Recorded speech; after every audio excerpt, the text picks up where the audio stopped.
amené vers la question de la police grecque, j'imagine.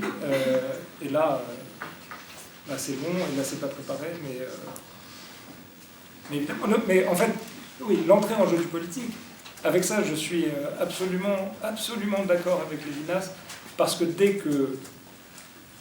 En fait, ce que j'ai dit l'année dernière à propos de l'éthique, pour aller très vite, à la toute fin du séminaire, j'ai dit un truc qui paraît très simple, mais qui est pour moi fondamental, c'est que l'éthique est une question. Dès l'instant où l'autre existe, ça veut dire arrive, s'adresse, déboule, enfin, me met en question, etc. Ça veut dire donc toujours déjà. C'est simple, parce qu'il y a toujours déjà, il y a l'autre avant même que j'arrive, etc. Donc c'est pourquoi pour moi la question éthique est toujours déjà là. Mais comme, et c'est pour ça que j'ai rappelé ça tout à l'heure, comme avec Lévinas lui-même, le tiers est déjà là dans l'autre, dans le regard, dans le visage, etc. Le visage n'étant pas un regard. Il est là dès l'arrivée de l'autre, on va dire. La question du politique est intriquée à la question de l'éthique, qui elle-même étant intriquée à la question de la psychanalyse, que j'essaie de montrer aujourd'hui, elles sont forcément corrélées toutes les trois. Et j'en parle aujourd'hui pour tout un tas de raisons, mais aussi pour ce que tu viens de dire, docteur Philippe Veil, parce que ça me semble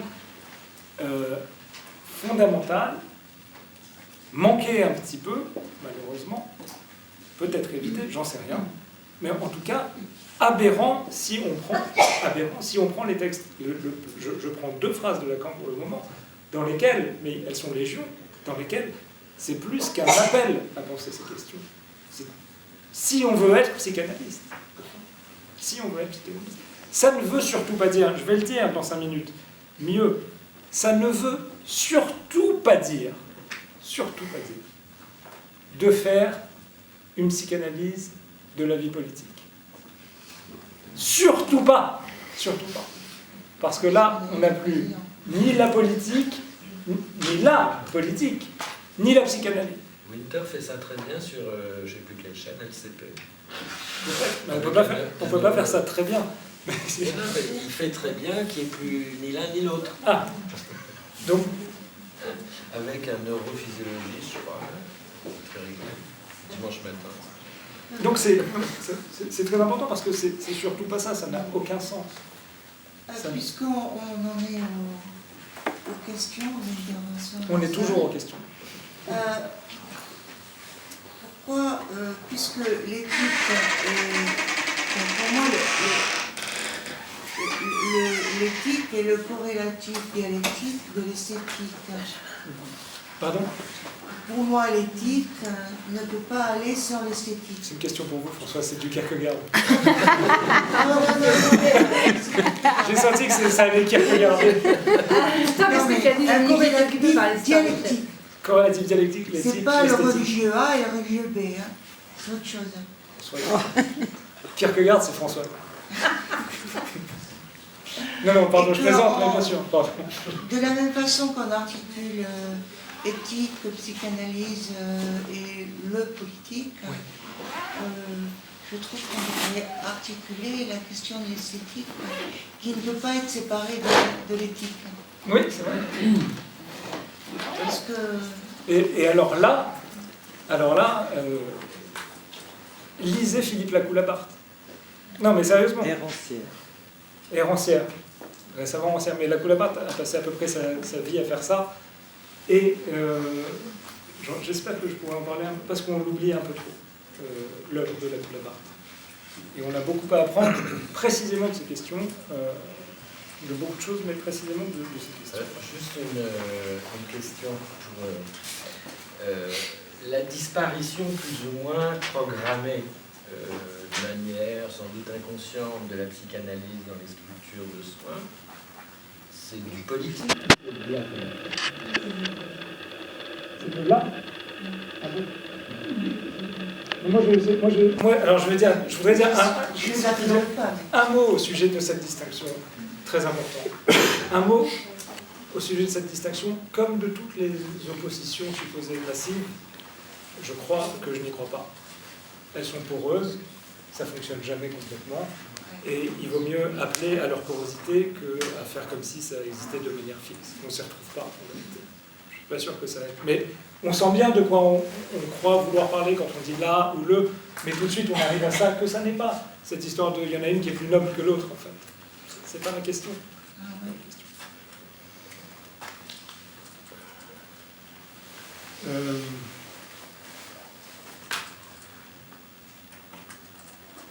On peut se débarrasser de l'articulation entre l'éthique et l'esthétique si on considère comme Wittgenstein que toute question éthique est une question esthétique, et si on pose l'égalité au moins qu'on suppose pour l'instant, une égalité juste pour essayer de clarifier le débat qui n'est pas simple déjà, avec le simple tresse des trois, éthique, politique, peut-être l'esthétique, si on assimilait l'éthique.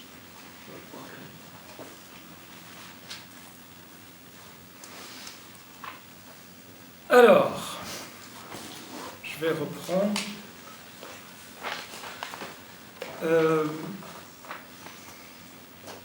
Oui, j'en étais à cette histoire du là, le politique. Donc, je voudrais ajouter que Lacan, dans la direction de la cure, il avance des termes qui doivent nous interroger à ce sujet. Tactique, stratégie, et puis carrément politique. Ce qui nous laisse entendre, comme depuis tout à l'heure, mais dans un texte de la direction de la cure, auquel, selon son titre, ou du moins, duquel on pouvait ne pas attendre ça, et précisément parce qu'il y est, ça m'intéresse, il nous montre donc comment c'est la psychanalyse comme telle, c'est-à-dire, puisque c'est la direction de la cure, dans sa clinique, comme on dit, dans sa clinique, qui est en intention, comme il dit, avec un S, ce qui veut dire en intention, en français plus courant, dans son entre-soi, dans son quant à soi, dans l'entre-soi de la psychanalyse, c'est la psychanalyse, dans le monde de la psychanalyse, dans le monde de la psychanalyse. Elle est donc, comme telle, la psychanalyse en intention, comme en extension, c'est-à-dire le monde extérieur, mais là ça va sans dire, toujours déjà politique. Et peut-être que comme ça, on peut commencer à comprendre, à ouvrir une brèche, une voie pour entendre cette très lacanienne déclaration de psychanalyse au chef de la politique. Ça se trouve dans Liturater, le texte de Lacan. La version des autres écrits, c'est la page 18. Psychanalyse au chef de la politique. Lacan dit, je saute le début, on a bien raison de mettre la psychanalyse au chef de la politique, et ceci pourrait n'être pas de tout repos pour ce qui de la politique a fait figure jusqu'ici, si la psychanalyse s'en avérait avertie. Si la psychanalyse s'en avérait avertie. On a bien raison de mettre la psychanalyse au chef de la politique. C'est quand même très important. Au chef, ça veut dire à la tête. Afin de faire parler ce texte de Lacan, je voudrais le mettre en relation avec un texte de Jacques Derrida, dont je ne sache pas que les psychanalystes jusqu'à présent aient fait grand cas. Alors, on peut imaginer que pour tout un tas de raisons, ce livre, ce sont les états d'âme de la psychanalyse, c'est une conférence très longue qu'il a prononcée en ouverture des États généraux de la psychanalyse en juillet 2000, États généraux convoqués par René Major, qui a fondé donc l'Institut des hautes études en psychanalyse, qui nous abrite. Moi, je parle un peu. Nous, en 2000. C'est longtemps. Donc, non. Donc, dans ce livre-là, je ne sache pas donc, que les psychanalystes en aient fait grand cas, à ma connaissance. Il doit y avoir quelques articles, j'en ai lu il y a quelques temps. Mais pas grand-chose. Donc, bien sûr, les questions que pose Derrida et les critiques qui sont parfois assez déroutantes. Mais cette confrontation, je le pense aussi, et on doit avoir. J'aimerais donc y greffer à cet extrait extraordinaire de Lacan, on a bien raison de mettre la psychanalyse au chef de la politique, et ceci pourrait n'être pas de tout repos pour ce qui de la politique a fait figure jusqu'ici, si la psychanalyse s'en avait averti. Donc, j'aimerais à cet extrait greffer quelque chose des états d'âme de la psychanalyse de Derrida.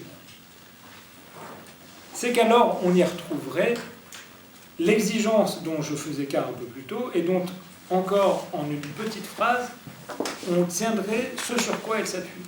Pas de politique sans psychanalyse, et un renversement en forme de pas de psychanalyse sans souci profond du politique. Donc c'est bien autour de cette exigence, donc de cette exigence la plus radicale, une exigence qui est aussi radicale, il faut le noter quand même, de la part de Lacan que de Derrida, de ce que psychanalyse doit pouvoir vouloir dire. Alors, c'était difficile de choisir un passage des états d'âme de la psychanalyse, parce que tout le texte, ce texte qui est une adresse, c'est important, et une adresse aux psychanalystes, m'est apparu à la relecture pour ce soir comme une immense demande à la psychanalyse, puis une demande de psychanalyse, non pas du politique, pas de psychanalyse du politique comme tel, on l'a dit il y a 2 secondes, ou de la politique, non donc au sens de ce qui se nomme la psychanalyse appliquée, mais pour ainsi dire dans le politique, ce qui déjà ainsi formulé résonne avec ce que Lacan vient de dire au chef de la politique. Au passage, notons que Lacan, c'est déjà le danger encouru par la psychanalyse qui oublierait son nouage au lien social, lorsqu'en fin de phrase, il ajoute cette réserve, qui est quand même très forte. Si la psychanalyse s'en avérait avertie, ce qui veut dire qu'au moment où il s'adresse à son auditoire, elle ne l'est pas. Et c'est un reproche de Lacan. Alors, j'extrais le début de cette longue adresse de Derrida à la psychanalyse, en particulier pour quelque chose comme une définition inouïe de la psychanalyse, et l'exigence en question y apparaîtra comme une demande impossible, une demande absolument impossible. Du même impossible, je pense, que, selon Freud, gouverner, éduquer et psychanalyser. Donc, la scène se joue ainsi. La déconstruction demande l'impossible à la psychanalyse, et l'impossible est l'affaire de la déconstruction. C'est la question de la déconstruction. N'oublions pas du même coup cette pensée décisive de Lacan, selon laquelle la psychanalyse est ce qui a à cerner, à serrer, dira-t-il, un bout de réel. Réel qui est lui-même l'autre nom de l'impossible. Voilà, à mon avis, comment, et autour de quoi les fils de la déconstruction et les fils de la psychanalyse se mêlent interminablement. On en a beaucoup parlé ici, puisqu'il y a quelques années, on a consacré 2 ans, d'ailleurs, de séminaire à la question du réel et à l'impossible. Je lis Derrida, c'est un peu long, mais c'est assez inouï, à mon avis. Mais psychanalyse, le nom que je mets, serait le nom de ce qui, sans alibi théologique ou autre, se tournerait vers ce que la cruauté psychique aurait de plus propre. La psychanalyse, pour moi, si vous me permettez cette autre confidence, ce serait l'autre nom du sans-alibi. L'aveu d'un sans-alibi, si c'était possible. Ce serait en tout cas ce sans quoi on ne peut plus envisager sérieusement quelque chose comme une cruauté psychique, donc une spécificité psychique, et quelque chose comme le seul rapport à soi de cette cruauté, avant tout savoir, avant toute théorie et toute pratique, avant toute thérapeutique, partout où une question du souffrir pour souffrir, du faire ou du laisser faire le mal pour le mal, partout en somme où la question du mal radical, ou d'un mal pire que le mal radical ne serait plus abandonné à la religion ou à la métaphysique, aucun autre savoir ne serait prêt à s'intéresser à quelque chose comme la cruauté.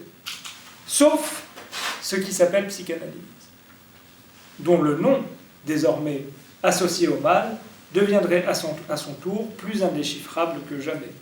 d'autant plus que seule une révolution psychanalytique serait, dans son projet même, en mesure de rendre compte de la syntaxe, des conjugaisons, des réflexions et des personnes grammaticales jouir à faire ou à laisser souffrir, à se faire ou à se laisser souffrir, soi-même, l'autre comme autre, l'autre et les autres, en soi, moi, toi, il, elle, vous, nous, il ou elle, etc. C'est ce que j'appelle inouï, c'est ça. Je ne connais pas, moi, jusqu'à présent en tout cas, quelque chose qui ressemble à ce que vient de dire Jacques Derrida. Il me semble aussi, il y a un livre qui est paru en début d'année très important de Catherine Perret qui s'appelle « L'enseignement de la torture au seuil », Catherine Perret, que nous allons recevoir donc à l'Institut hospitalier de psychanalyse de Sainte-Anne le 29 avril, avec Yannick Enel, pour parler de ce livre et du livre de Yannick Enel, et pour parler, puisque ces deux livres parlent de la question du nous et du lien social. Donc ce livre de Catherine Perret, L'enseignement de la torture, dont les outils de pensée sont très souvent la psychanalyse, s'occupe précisément, sans le citer là, de ce que Derrida est en train de dire ici, en termes de cruauté et de cruauté psychique, mettant en jeu précisément la question politique, puisque c'est la question du lien social qui est touchée très directement par et dans la torture. Donc, cruauté, etc. Ce que je viens là de vous lire, de Derrida, ne peut pas ne pas nous porter à penser cette sorte de rencontre autour du politique cette fois, de Lacan et de Derrida, donc rencontre de Lacan et de Derrida, autour de ce que j'ai appelé l'exigence à l'endroit de la psychanalyse, la même exigence à l'endroit de la psychanalyse.